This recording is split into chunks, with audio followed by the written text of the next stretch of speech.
The train's whistle pierced the dry, late summer air, a mournful sound that echoed across the desolate platform of Willow Creek Station. Eliza Monroe stepped down from the carriage, her boots clicking softly against the weathered wooden boards. The sun hung high in the Montana sky, its September heat pressing against her skin, unrelenting even through the thin cotton of her faded blue dress. She clutched her carpet bag, its frayed handle biting into her palm, and scanned the horizon. The Rockies loomed in the distance, their jagged peaks cutting into the endless blue like the teeth of some ancient beast. She'd expected someone to be here, Jacob Harrow, the man who'd promised her a new life in his letters. But the platform was empty, save for a lone tumbleweed skittering across the boards, carried by a restless wind. Eliza adjusted her bonnet,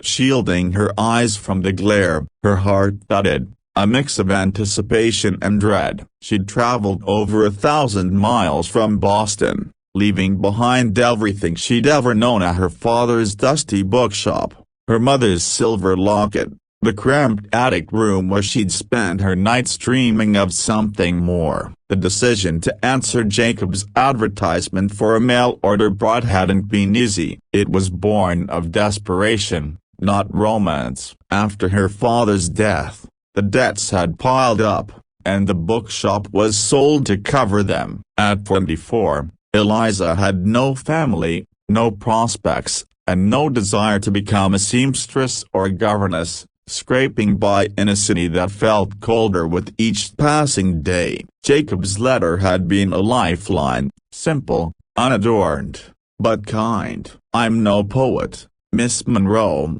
he'd written, "but I'm honest. I've got a ranch, a good herd, and a house that's too quiet.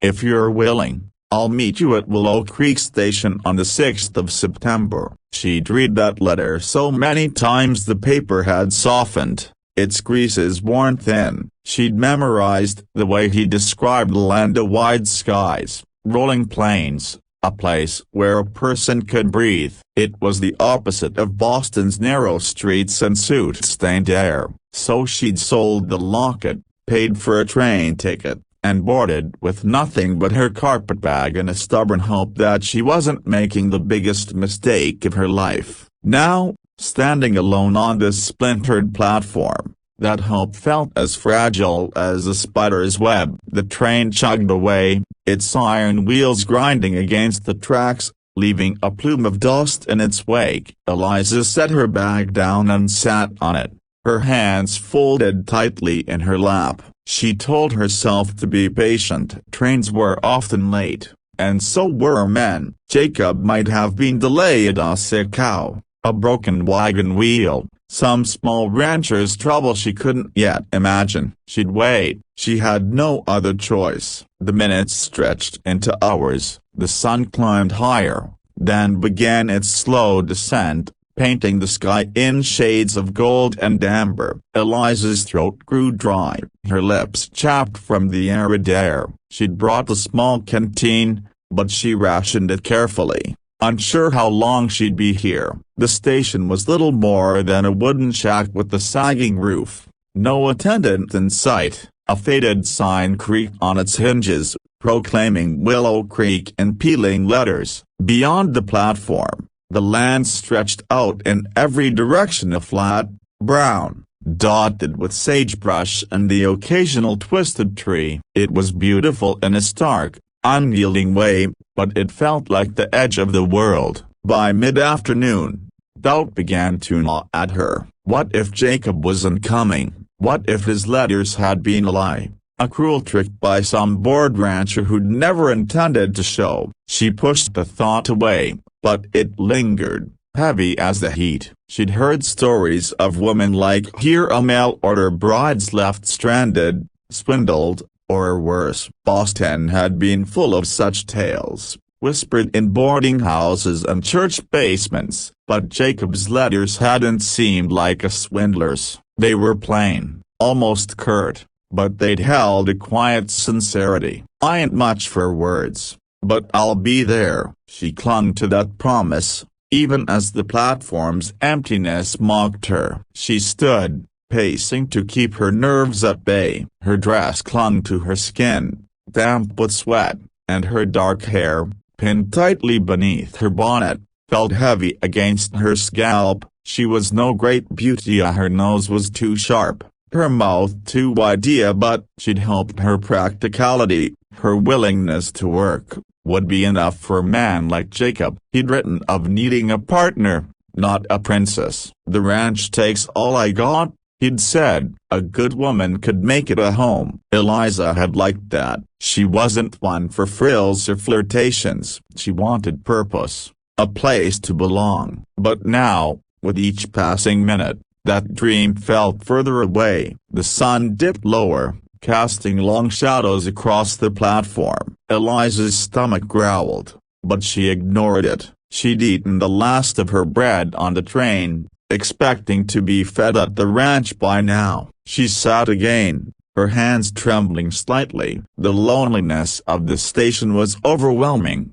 a physical weight pressing against her chest. She thought of her father, his gentle voice reading Dickens by the fire, and her mother, long gone, whose laughter still echoed in her dreams. They'd believed in her, believed she could make something of herself. Would they be ashamed of her now, stranded in a strange land, chasing a man who might not exist? As twilight settled, the air grew cooler, and the first stars blinked onto view. Eliza wrapped her shawl tighter around her shoulders, her eyes fixed on the horizon. She wouldn't cry. She'd promised herself that much. But the tears came anyway, silent and hot, slipping down her cheeks. She wiped them away quickly, angry at her own weakness. She was Eliza Monroe, daughter of a bookseller, not some wilting flower. If Jacob wasn't coming,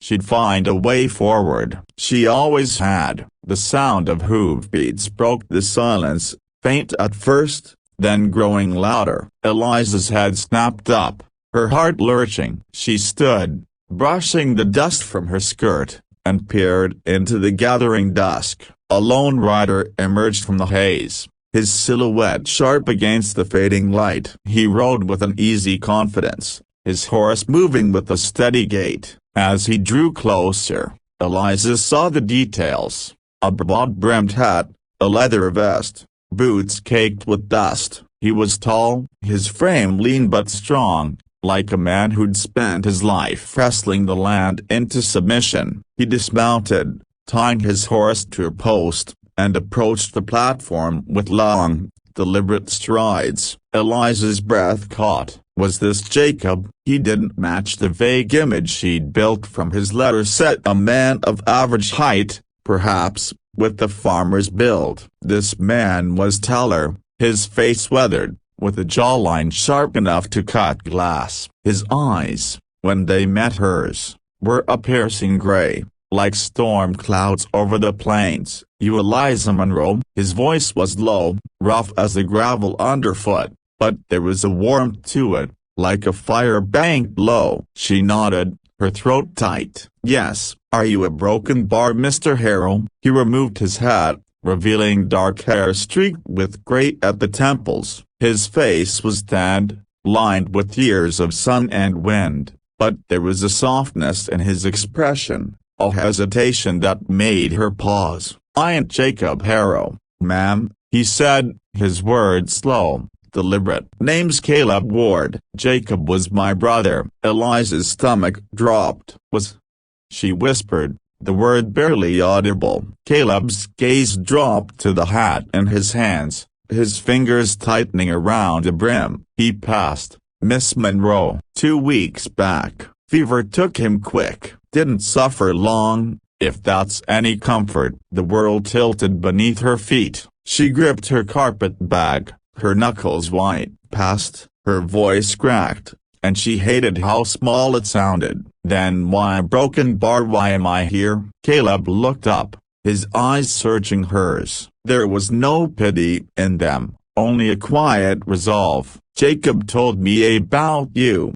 About the letters, the plans. He was excited, You know more than he'd admit. Said you sounded like a woman with grit. When he died, yeah, broken bar. He paused, his jaw tightening. I couldn't leave you out here, not after you came all this way. I figured you'd been waiting for me. In a way, someone to keep Jacob's promise. Eliza's mind spun. No husband, no ranch, no future. Just this stranger, standing before her with an offer she couldn't quite grasp. You figured wrong, Mr. Ward, she said, her voice sharper than she intended. I came for Jacob, not for a broken bar. Whatever this is, I don't need your charity. Caleb's lips twitched, the faintest hint of a smile. Ain't charity, ma'am, it's a debt. Jacob was my kin, and he made you a promise. I aim to honor it, best I can. He gestured toward the horizon,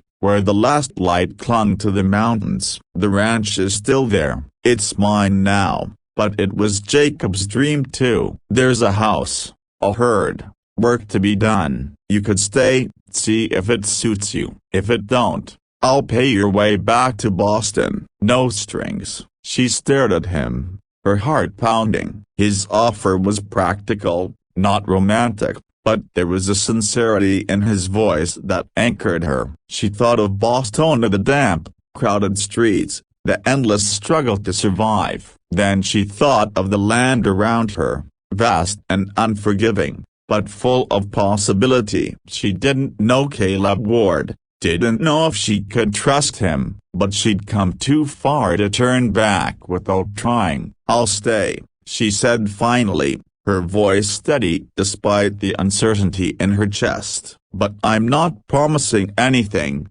Mr. Ward. I'm no one's burden. He nodded, a spark of respect in his gray eyes. Fair enough, Miss Monroe. Let's get you to the ranch. He offered a hand to help her onto his horse, but she shook her head, lifting her carpetbag instead. I can walk, she said, her chin high. Caleb's smile widened, just a fraction. Suit yourself. They set off into the twilight, the horse's hooves thudding softly against the earth. The stars were brighter now, a glittering canopy above the endless plains. Eliza's legs ached, her boots scuffing the dirt, but she kept pace with Caleb, determined to prove she wasn't fragile. The ranch was a few miles off, he'd said, and as they walked, he spoke little, only pointing out landmarks set a gnarled tree, a dry creek bed. His silence wasn't cold, though it was the silence of a man who'd learned to let the land speak for itself. Eliza stole glances at him, trying to piece together who he was. He wasn't Jacob, but he carried himself with the same quiet strength she'd imagined in her husband to be. His hands, rough and calloused, held the reins with a gentleness that surprised her. She wondered what had brought him here, to this moment, fetching a stranger for his dead brother. Grief, duty, something else. The ranch came into view as the moon rose, a low, sprawling house nestled against rise of hills. It was simple, built of logs and stone, with a wide porch and a barn nearby. Lantern light flickered in the windows, casting a warm glow across the yard. Eliza's breath caught. It wasn't grand, but it was solid. Rella, a place that could be a home. Caleb stopped at the gate, turning to her. This is it, he said. Jacob's place. Mine too. Now, there's a room for you, clean and ready. You'll meet the hands tomorrow, a good men, mostly. They'll respect you, or they'll answer to me. She nodded, her throat tight. Thank you, Mr. Ward. Call me Caleb, he said, his voice soft but firm. We're gonna be seeing a lot of each other. Eliza met his gaze, her heart steadying. Caleb, then, and I'm Eliza. He tipped his hat, a small gesture that felt like a promise of its own. As they walked toward the house, the night air cooled against her skin. Eliza felt the weight of her old life begin to lift. She didn't know if Caleb Ward was her future, or if this ranch could ever be her home. But for now, she wasn't alone at the station, and that, she decided, was enough.